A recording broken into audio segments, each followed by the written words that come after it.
during a historic cultural tour to Europe. Simultaneously, it was Professor Abad who Nicanor Jr. asked for help in establishing a Spanish department for the FEU Graduate School.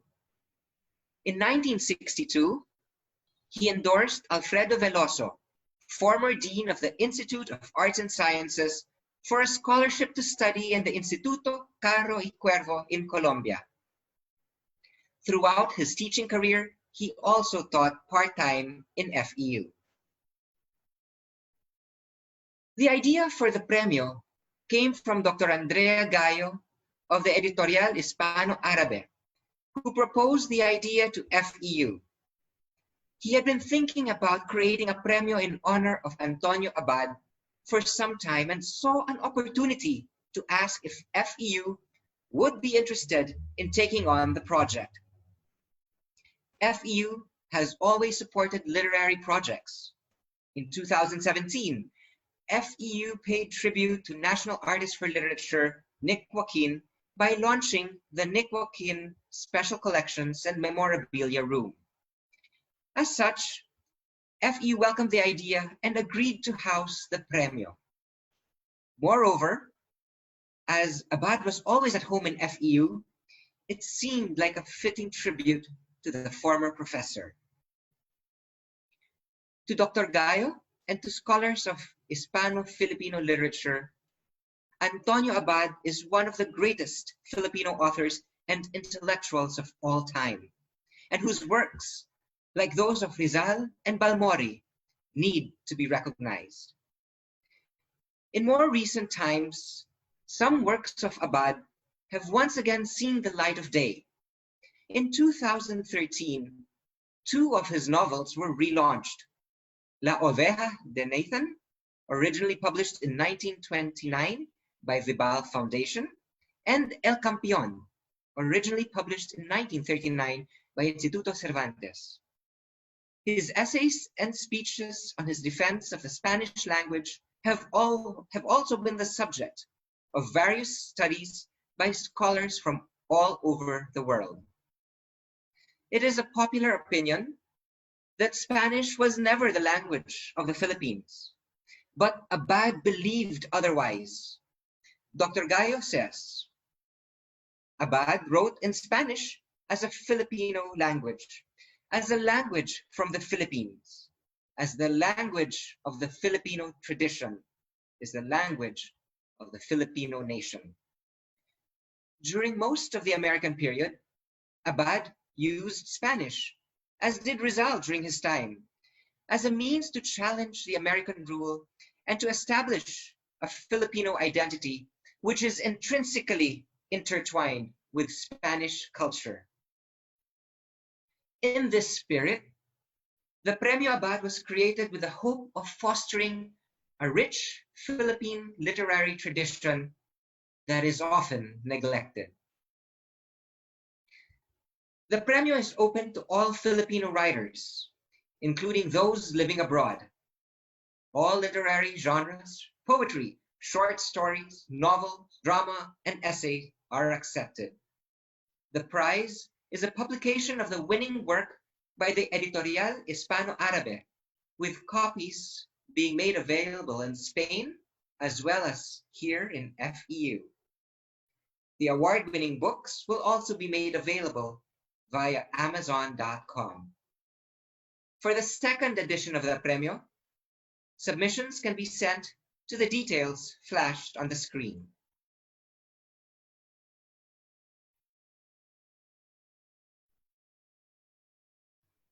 Entries can be submitted until November 30, 2020. For more information, please visit again the information flashed on the screen.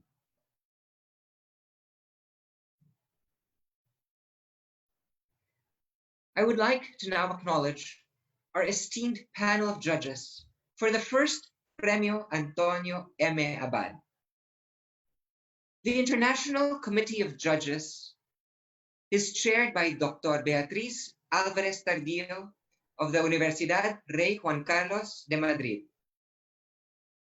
Also included are specialists in Filipino literature and representatives of the sponsoring entities. Dr. Lourdes Montinola, Chair Emeritus of Far Eastern University. Dr. Andrea Gallo of the Editorial Hispano Árabe. Specialists in Filipino Studies, Dr. Isaac Donoso of the Universidad de Alicante. Dr. Mario Roger Quijano Ashle of the Universidad Veracruzana. And renowned writers, Dr. Zoe Jimenez Cortegier of the Universidad de Puerto Rico. Professor Mara Lanot of the University of the Philippines. Dr. Daisy Lopez of the University of the Philippines. Poet, Professor Edwin Losada. Novelist and director of Editorial Hispano Árabe, attorney Jordi Verdaguer. And internationally renowned poet, Dr. Zingonia Zingone. Muchas gracias. Thank you very much for adding to the prestige of the Premio.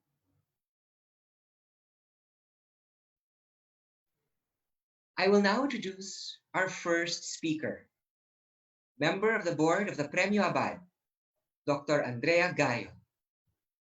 Dr. Gallo is a publisher and advocate of Filipino literature in Spanish. A writer and publisher, he currently sits as the director of the Colección Oriente of the Editorial Hispano Árabe, which has published under his directorship En la Línea del Horizonte by Daisy Lopez, Exología Teatral by Edmundo Farolano, Abad de Dios by Macario Ofilada Mina, and Con Símbolos de Caña by Guillermo Gomez Rivera, to name a few. A true Phil-Hispanist, Dr. Gallo is responsible for the idea of the Premio and connecting with FEU.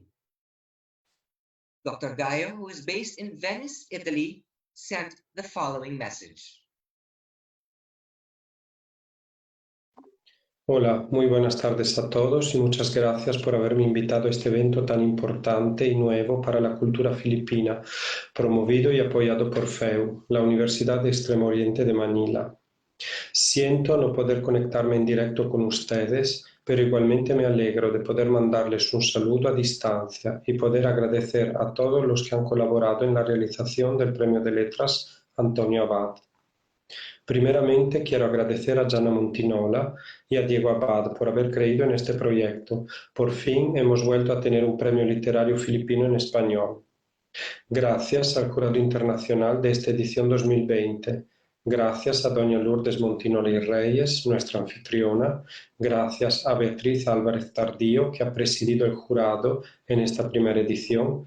Y gracias a las escritoras Daisy López, a Mara Lanot, a Zoe Jiménez, a Zingonia Zingone. Y gracias también a los colegas y amigos Isaac Donoso, Edwin Lozada, Mario Quijano Ashle y Jordi Verdaguer, mecenas de la Editorial Hispano Árabe de Barcelona. Permítame ahora congratularme con el ganador de esta primera edición, el escritor, hispanista, académico de la lengua, folclorista y maestro de baile tradicional filipino, el señor don Guillermo Gomez Rivera. Conocí a don Guillermo Gómez hace 20 años en Manila y puedo testimoniar que es un monumento vivo, es la memoria histórica de la Filipinas hispánica y es el artífice de un original mundo literario auténticamente filipino que se expresa en aquel español que ha sido la lengua del archipiélago hasta hace unas décadas. Enhorabuena, Guillermo. Gracias por Vetusta Rúa, esta nueva colección de cuentos que nos has brindado. Finalmente, un agradecimiento sincero a todos los que han contribuido y colaborado a este evento que celebramos con orgullo hoy. Gracias a la familia Abad, Gracias a FEU y a su presidente, el doctor Michael Alba, a la vicepresidenta, la doctora Trina Tiño, a la familia Montinola, y gracias a Filipinas, que mantiene viva su tradición, sus letras y su cultura. Salamat po. Y gracias también, Dr. Gallo, por tus palabras. Thank you, Dr. Gallo, for your words. Our next speaker, a member of the board of the Premio Abad, Dr. Lourdes Montinola, is a writer and chair emeritus of Far Eastern University.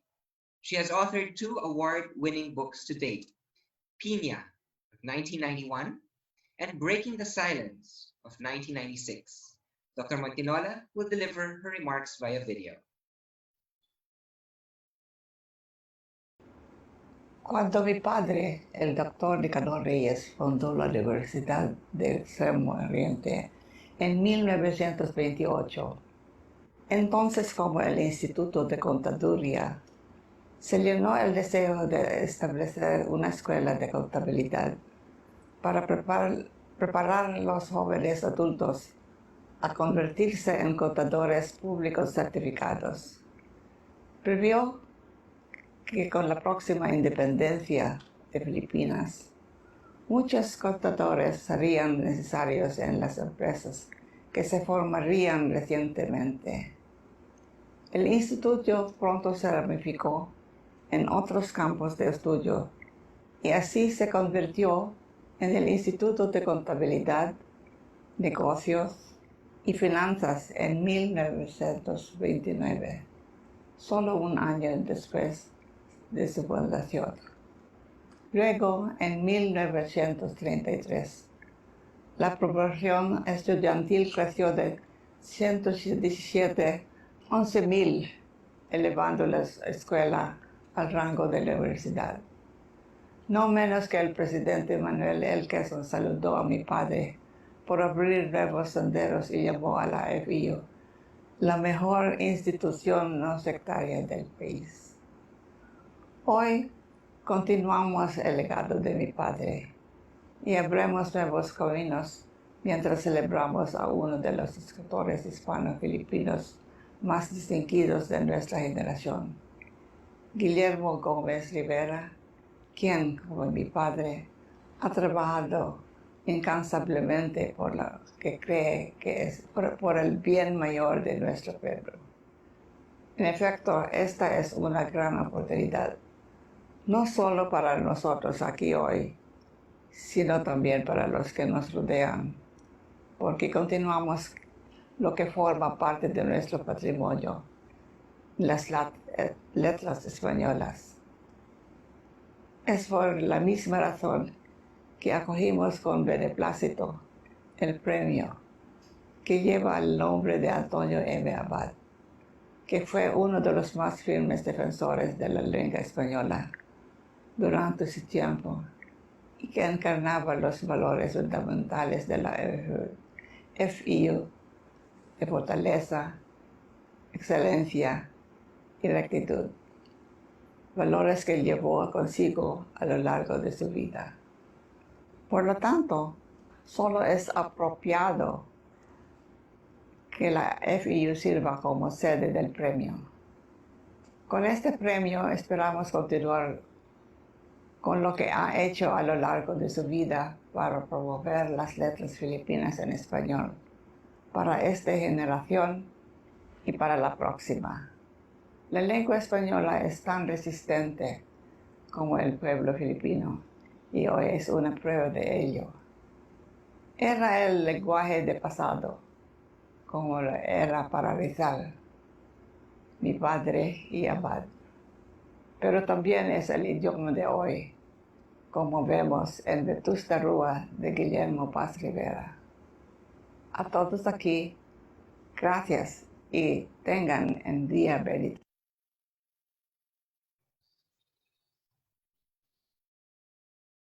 Thank you, Dr. Montinola, for officially opening the first Premio Antonio M. Abad. Our honoree has been the foremost champion of Spanish language and culture in the Philippines for the last 7 decades. multifaceted in every sense of the word. He has advocated for the Spanish language and culture as an integral part of Philippine identity through the arts. As a historian and cultural icon, he has done extensive research on Philippine Spanish songs and dances, such as the flamenco, even conducting classes and choreographing for our very own FEU dance company. He has also recorded 3 albums of Filipino Spanish songs: Pascuas en Manila, 1967, Nostalgia Filipina, 2007, and El Collar de Sampaguitas y Zamboanga Hermosa of 2009. As a writer, he has written and published under a wide range of genres, including the novel, theater, poetry, and the essay. His works include El Caserón, La Fortaleza Escondida of 1979, Consimbados de Caña, 2011, Quis ut Deus, o El Teniente Guimó, El Brujo Revolucionario de Iloilo of 2015, and La Nueva Babilonia of 2018. He also founded 2 groups on Facebook, La Mesticería and Spanish Language Should Be Back in the Philippines. His efforts have been recognized throughout his career, most notably in 1975 when he received the Premio Zobel. Due to the pandemic, we are unable to formally present the award to the recipient. However, our very own Diego Abad, grandson of Professor Antonio M. Abad, went over to his place to personally hand over the award and to assist him in recording his acceptance speech. It is with great pleasure that I now introduce the very first Premio Antonio M. Abad awardee, mi amigo, Don Guillermo Gomez Rivera. The award reads, El jurado del concurso literario Antonio M. Abad, convocado por la Universidad del Extremo Oriente y la Editorial Hispano Árabe, acordó conceder el primer premio a Don Guillermo Gomez Rivera por su obra titulada Vetusta Rúa de Dalagas, Frailes e Ilustrados. Y para constancia de dicho acuerdo y satisfacción del interesado, se extiende el presente diploma en esta ciudad de Manila, Filipinas, el día 10 de noviembre 2020. Doctora Lourdes Montinola, de la Universidad de Extremo Oriente, y doctor Andrea Gallo, Editorial Hispano Árabe. Escuchamos, Señor Gomez. Let us now listen to Señor Gomez. Ante mi humilde persona, comparece esta mañana, en noviembre 5 del año 2020, y en plena pandemia, no menos que el señor Diego José Abad y Rivera, un digno nieto de Antonio M. Abad, el autor filipino que después de José Rizal escribió La oveja de Nathán, novela que se puede calificar como el otro Noli me tangere por su seria y directa exposición del mal que nos impuso muy adredemente el neocolonialismo norteamericano. El cáncer que don Antonio Abad nos describe es mucho peor, por verdad, que el supuesto cáncer que José Rizal se podría haber imaginado dentro de sus iras masónicas, pero que al final nos lo retractó noblemente al entrar en razón. La oveja de Natán, aunque también presentada como ficción, es, a diferencia del Nori de Tángere, el testimonio de una triste verdad que hasta ahora aflige a la inmensa mayoría del actual pueblo filipino. Pues bien, aquí tengo ahora delante de mí a don Diego José Abad y Rivera, que en nombre suyo y en el nombre de su abuelo, don Antonio M. Abad, a quien conocí y traté en vida personalmente, en nombre de la FIU, en nombre de los patrocinadores, la doctora Lourdes Reyes y Montinola y el doctor Andrea Gallo, y en nombre del jurado internacional, me entrega a mí, en Metro Manila, el diploma firmado por los mencionados patrocinadores, donde se hace constar que un servidor queda galardonado con el primer premio para 2020 en este concurso o premio de don Antonio M. Abad, y que yo personalmente recibo muy complacidamente. Muchísimas gracias.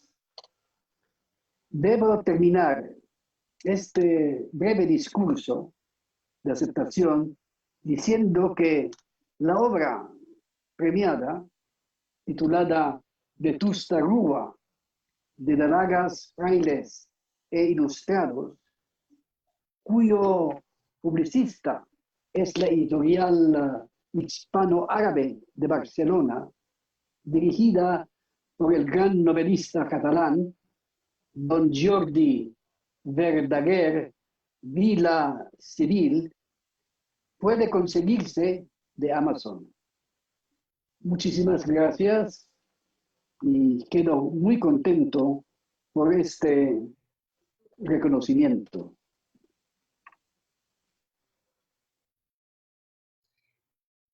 Enhorabuena, Guillermo.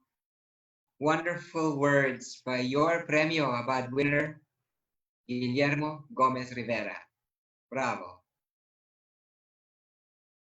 The book, Vetusta Rúa de Dalagas, Frailes y Ilustrados, is available on Amazon.com. It is also going to be made available here in FEU. For more information, kindly email premioabad@gmail.com. Moving along, we have another special guest who joins us today.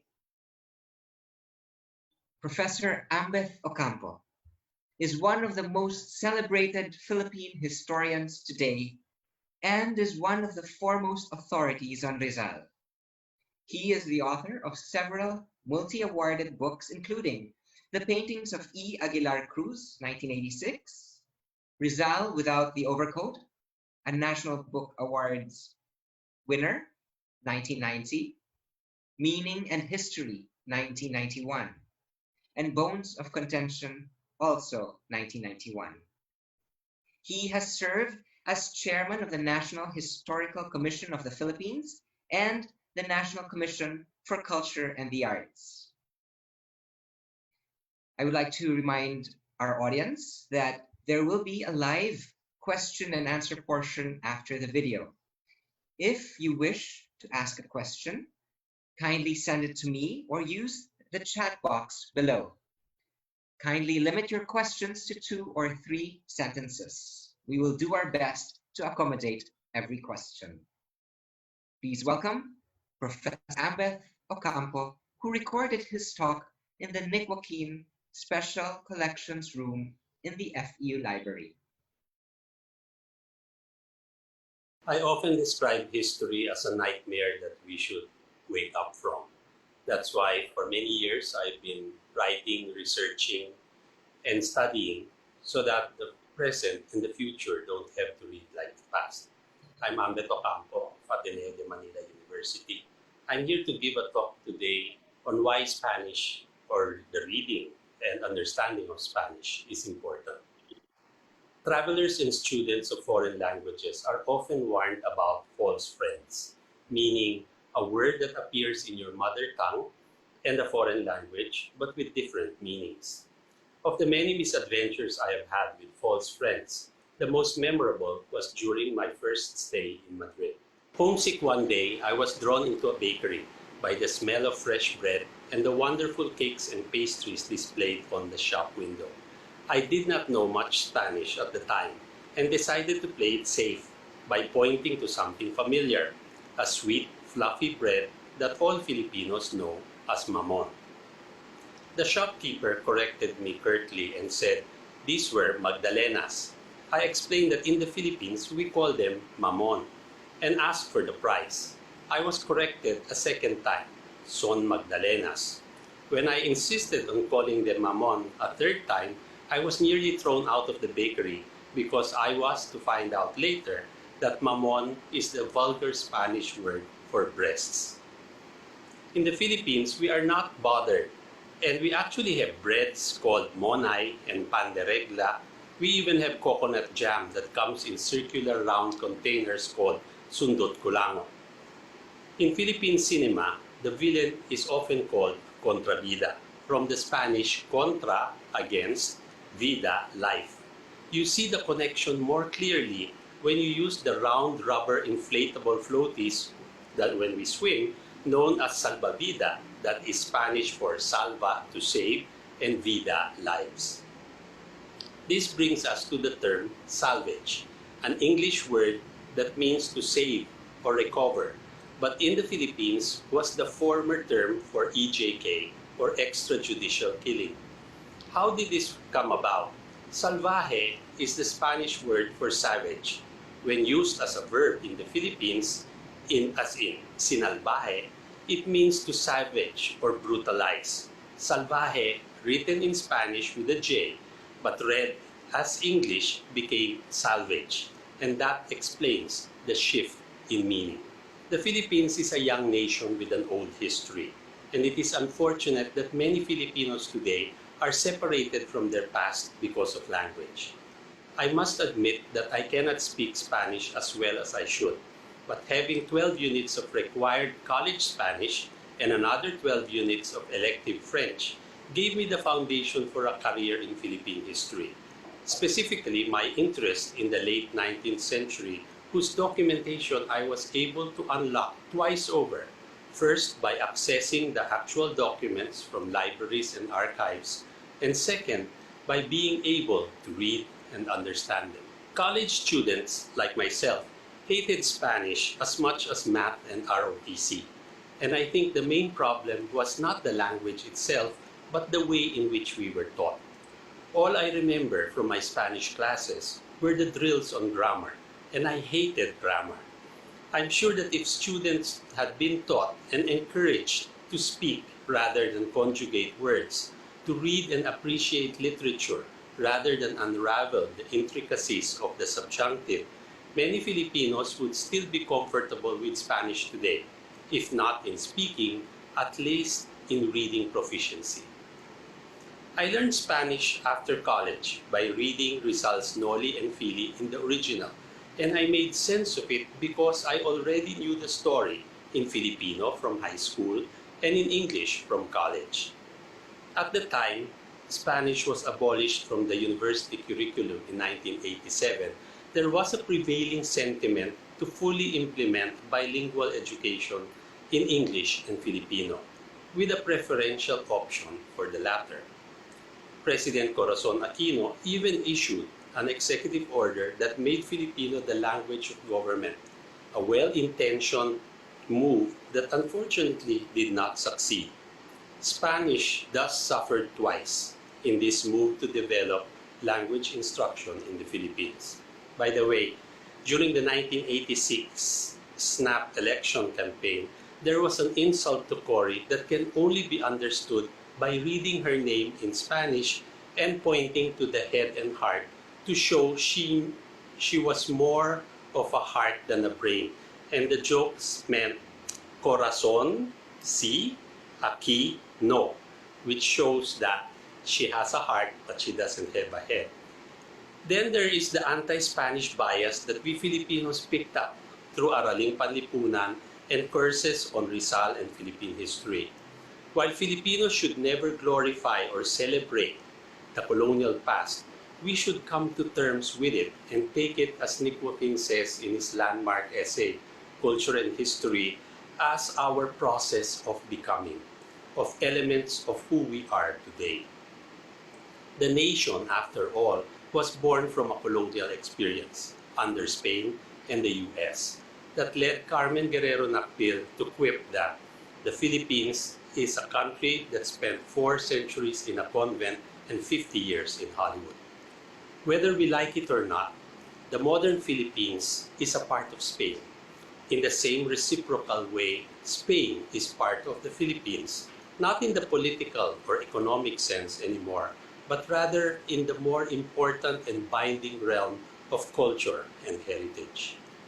Our countries are linked through a shared history, a shared culture, elements of a relationship that is perceived largely on the way that this history is shared and developed and how it is transmitted, and more importantly, how that relationship is understood.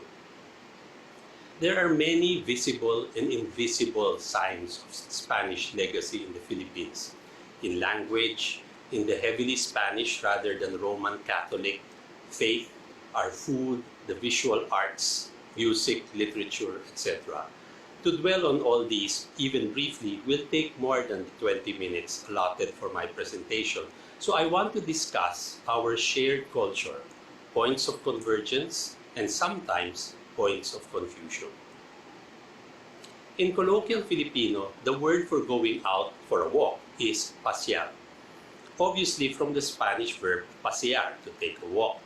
But what is more intriguing is that there is another term for pasear not very well used today, and it is, pardon the expression, la mierda. Spelled as one word and used as a verb, Filipinos will invite you for a walk with maglamierda tayo instead of vamos a pasear. Filipinos know la mierda is a Spanish word but are clueless as to its literal meaning. How did this Spanish term for shit become to promenade or to walk when it was transplanted to a new land and a new culture? That is a question we leave for philologists and linguists today. Another example of the misreading of Spanish in the Philippines concerns names, surnames, and place names of Spanish origin, tangible proof of the Spanish heritage in the Philippine past. Spanish surnames that are common in the Philippines: Cruz, De La Cruz, Santos, De Los Santos, Guerrero, Bonifacio, Aguinaldo, Luna, Rizal were imposed in the 19th century for purposes of census and taxation. In those days, when a baby was born, its name was chosen from the most popular Spanish form for Jesus, Mary, and Joseph. That's why we have the exclamation Sus Maria Josep, which comes from Jesus, Maria, y Jose. Or why the former vice president was named Jejomar, which is Jesus, Jose, and Maria. Other children were not as lucky. Their names were picked out of calendar that had the saints for the day. So, Asuncion was a girl that was born on August 15, the feast of the Assumption. Concepcion was born on December 8, feast of the Immaculate Conception. And Natividad was born on December 25, Christmas Day. But someone who was born on January 1 would be called Circumcision, the former feast of the circumcision of the Lord that has since been renamed the Solemnity of Mary, Mother of God. While we are at it, one of Manila's most sought-after fashion designers was Jose Moreno, more popularly known under his nickname and his social and professional name, Pitoy Moreno, that had become a byword in Philippine fashion. Pitoy Moreno can be declared casually and without malice in Manila, but in Madrid, it was something else.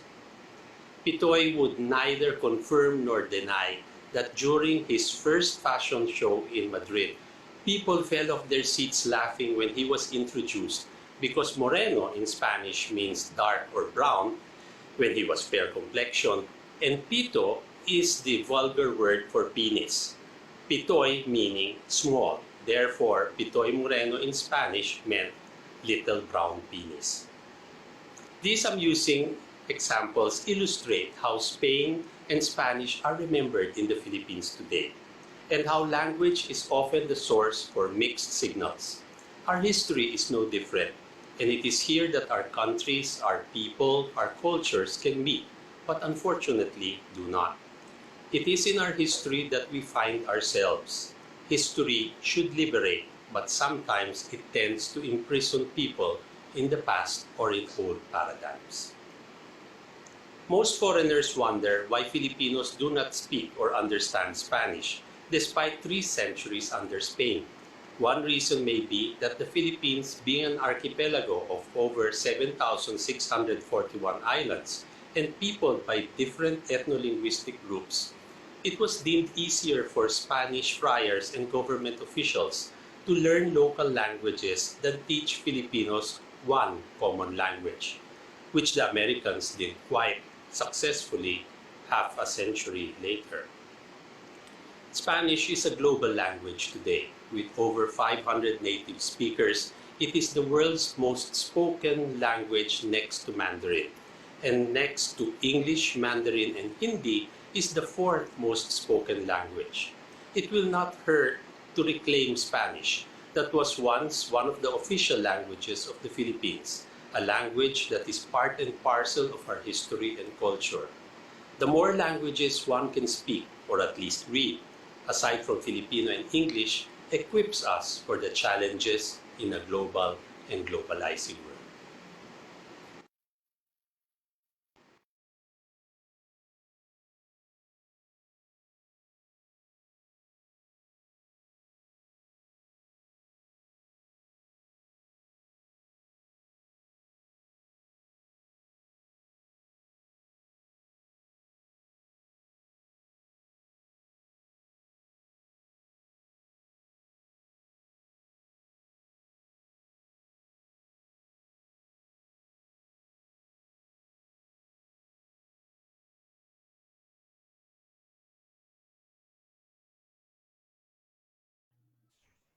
Sir Martin, you're muted. Yes, okay. Sorry, once again, we would like to thank Ambeth for that very insightful talk. He joins us here today via Zoom. May I remind everyone who wishes to ask a question to keep them to 2 or 3 sentences. The session is now open for questions and even your comments.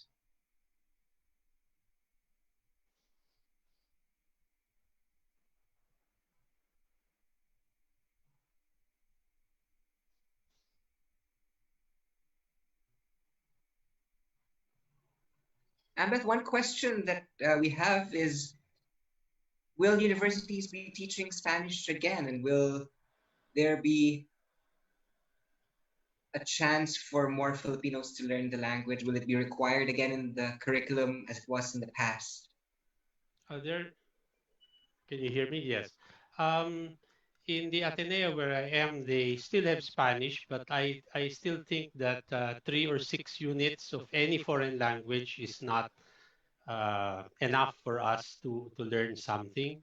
I've always wondered where the 12, 15 units of Spanish that was removed in the 1980s, where did that go? And I'd like to think that in a global and globalizing world, the more languages you speak, other than English and Filipino, actually makes you more marketable. So I would hope that more people would study foreign languages. And if it was required, I think the default language would be Spanish, simply because we have a built-in vocabulary. So it's the easiest to learn rather than say German or Mandarin. So it's still in the curriculum, but not as much as we would like.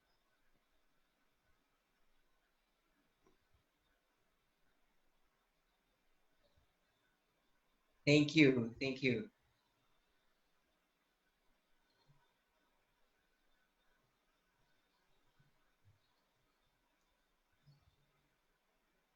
We can also ask questions of Diego Abad with regards to the Premio Abad, in case you have questions.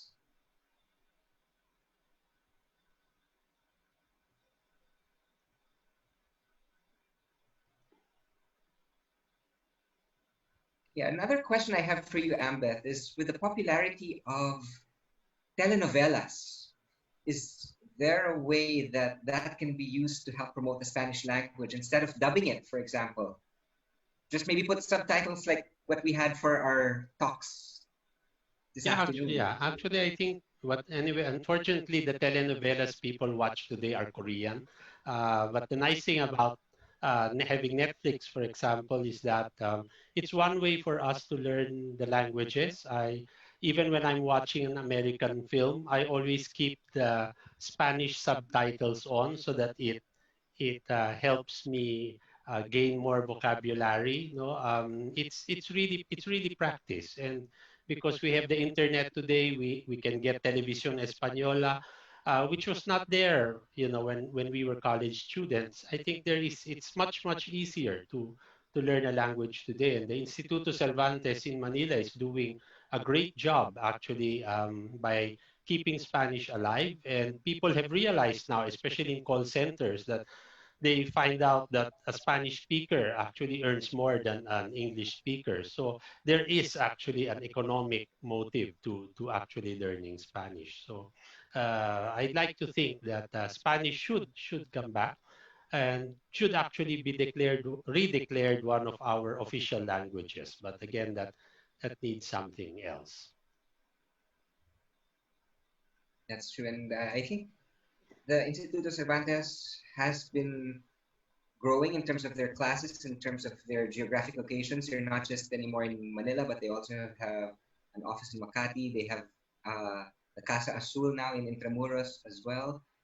And from what I've heard from them is that they have a larger number of students who are working in call centers. So that's one other market or one other economic justification for learning Spanish, especially for these call center workers who do earn so much higher than the rest of the call center staff. But of course, it's a certain language also. It's a very specific kind of Spanish. There's a question here on the chat about more details for the requirements for the award. Okay, we'll pass that on to Diego Abad. If Diego, you can provide more information on the requirements of the award.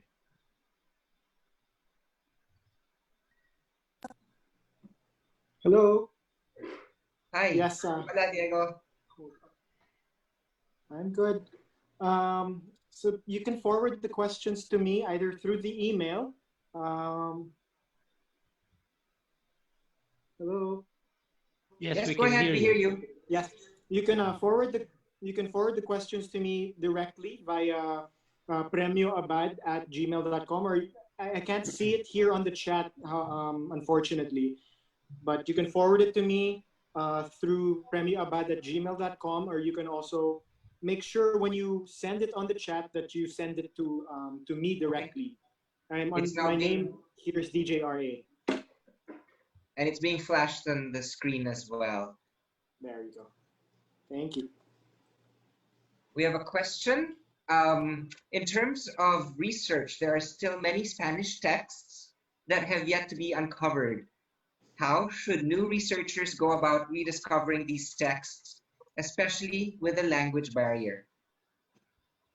Well, that's what I mentioned in my talk, that many young people today are separated from their past simply because of language. So it is one, it's a language barrier, and second, it's also that there are very few people who are actually doing archival work in Spanish. I mean, it's one thing to read a 21st century text, and another thing to read a 16th century manuscript. One of the things I realized when I'm reading is that I can read Rizal very, very easy, and then sometimes when I read something contemporary like El País online, I have a difficult time. So again, it's practice. So getting to learn the language of the past, and you will only learn that actually by actually doing it. You know? So I've been working on the 19th century, 18th century for the past 30 years. So I know how the writing looks like. I know how the form looks like. So we actually need more researchers. But our main problem again is that most young people would take the easy way out, and rather than learn, you say Japanese or French or German or Spanish, you know, they'd rather do the research in English, which actually limits you a great deal.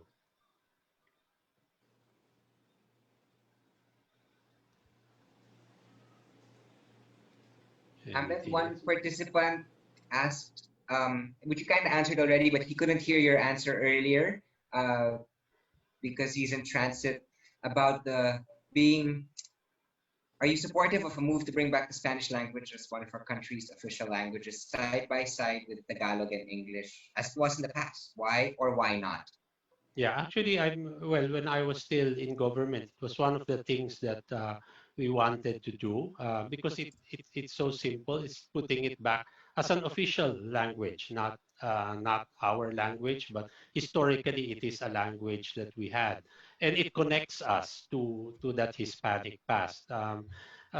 Gloria Arroyo was very supportive of the Spanish language, which is why we had Spanish teaching in high schools, not the return of the teaching of Spanish in some schools. It might take a long time to bring it back, but again, the journey of 1,000 miles starts with the first step. So I think if we have enough people who will lobby for it, we might get it back. So that's what it would entail. Right? It would need just the voices of many people lobbying for it. Is there anything else that can be done to? Well, that's an act of government. No? So one of the things that people don't realize when I was much younger, as a Filipino, and you're traveling in Spain, you could enter any museum for free because it was Patrimonio Nacional. You were considered part of this great Hispanic world. When you went to the post office, although people don't use the post office anymore, if you mailed to Filipinas, there was a discount because it was not considered a foreign country. But then I was surprised many years later when I would go and I could not enter any of the Patrimonio Nacional for free. And I inquired discreetly, when was this removed? And they said, when you removed Spanish as an official language, then you were cut from the Hispanic world. And this is one of the things that Nick Joaquin used to complain about. They used to say he was pro-Spanish, but it's that. It is a process of becoming. What we did in the 1960s and 70s, which was all right, was we were so anti-colonial, we threw the baby out with the bathwater. What we are saying now is that we see everything that had made us into what we are today. The modern Philippines, the nation was born out of a colonial experience. At this time, we can look back at the past without anger anymore, and to see how it has formed us, rightly or wrongly, into what we are. And I'd like to think that bridging that past from which we have been cut off from uh, can be very helpful and very good for us today. We have another question this time about reading Latin American authors. Do you enjoy reading them, even if the words vary from country to country? Yeah, I do. Although I read them in translation. Garcia Marquez, I tried to read in the original, but later on I realized it's easier to read it in English. I mean, what I do today is when I have to cite something or I want to be sure, I read it in the original. But sometimes it takes time, no, reading fiction again. I've been reading Vargas Llosa again after I met him, and his latest book, which was Notes on the Death of Culture. It's quite interesting, which talks about how the internet has changed our lives, how the internet can be a force for in terms, say, of Spanish, it opens us to the world and also makes us very insular. So it's like Spanish again. No? So we like to use different languages because it connects us and makes us better people than we normally are. But yes, I enjoy reading fiction from time to time. It's one of the things that I cannot do as a historian. I'm bound by my documentation, and I often envy fictionists who can go beyond history and write things that were not there. Another question is, in your experience, is there a Filipinized Spanish language? Yeah, actually my examples were like that. On my last trip to Italy, for example, I was surprised that people would talk to me, you know, waiters or people in the street. You would think they talk to you in Italian or try to talk to you in English, and more than half the time they spoke to me in Spanish. And I said, why do you talk to me in Spanish? And they said, one, you look South American, and second, some of your words are South American. No? So you realize things like in the Philippines, we call matches posporo, which we think is Spanish, which is actually Mexican, because in Spanish it's cerillas, or uh, glasses, eyeglasses, which we call gafas, is actually, actually forget that we were ruled from Mexico for the longest time. And that many of our words, actually, which we think are Spanish, might have been Mexican. So just like we have Filipino English, I'm sure we have a Spanish, Philippine Spanish, no? And or maybe that's what Chabacano is, no? As it is spoken in parts of Cavite and Zamboanga. It is Spanish, but it is mixed and made into our own. So we do have a Filipinized Spanish in Chabacano. Okay, there's another Okay. question. Is research on Hispano-Filipino texts more on collecting and collating than, say, new research, at least for now? It seems that Hispano-Filipino research is still very young. Well, that used to be the problem. Historians in the past, I mean, when I was starting, we had to physically go abroad to source the documents. But now many things are available online, and it's just getting people to read them. But again, if you are cut off because of the language, for example, the Biblioteca Nacional has a digital platform where I have downloaded almost all of my Spanish reference books, 17th, 18th century books that they won't allow you to touch in Manila because they are too fragile or valuable. You can actually download online in high resolution. So the internet has made it easier. I can look up things in the Archivo de Indias, no? And so it is actually really the first step is learning Spanish, not so much to speak it, but actually to read it in order to access, to unlock the past that is hidden in these pages. So even me, I mean, many of my Spanish friends are very surprised that I've only been to the Archivo de Indias last year after many years of research. And my excuse always is because if you do the 19th century, you do it in research centers in Madrid. To go to the earlier parts of our history, the 17th and 18th centuries are the unwritten parts of our history. And the materials are there waiting for the younger Filipino historians who will actually go and find the documents and unlock the documents so that we will learn from them. So what we know of the Spanish period is mostly the 19th century, shortly before the revolution, but you have 200 years in between that has to be written on. And I hope, I've only had one student who's actually doing research in Spanish sources. So I hope there will be much more. And that is all the time we have for the Q&A. Thank you very much for your participation. Thank you, Ambeth, for entertaining as many questions as possible. And thank you to all of you who did ask questions or share your comments. We have come to the end of our event. Thank you very much for attending. Did you enjoy? Feel free to use this event and appreciate the Spanish language, which is so intertwined with our own history and heritage. As one of our participants just wrote in our chat box, yes, there is hope for the Spanish language. Once again, we would like to congratulate our first Premio Abad awardee, Guillermo Gomez Rivera. There are actually lots of congratulatory roll through them.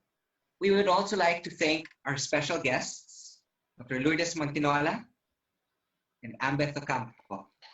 We would like to thank Dr. Andrea Gayo and the esteemed panel of judges, chaired by Dr. Beatriz Alvarez, Dr. Isaac Donoso, Dr. Mario Roger Quijano Ashle, Dr. Zoe Jimenez Corretier, Professor Mara Lano, Dr. Daisy Lopez, Professor Edwin Lozada, Attorney Jordi Verdaguer, and Dr. Zingonia Zingone.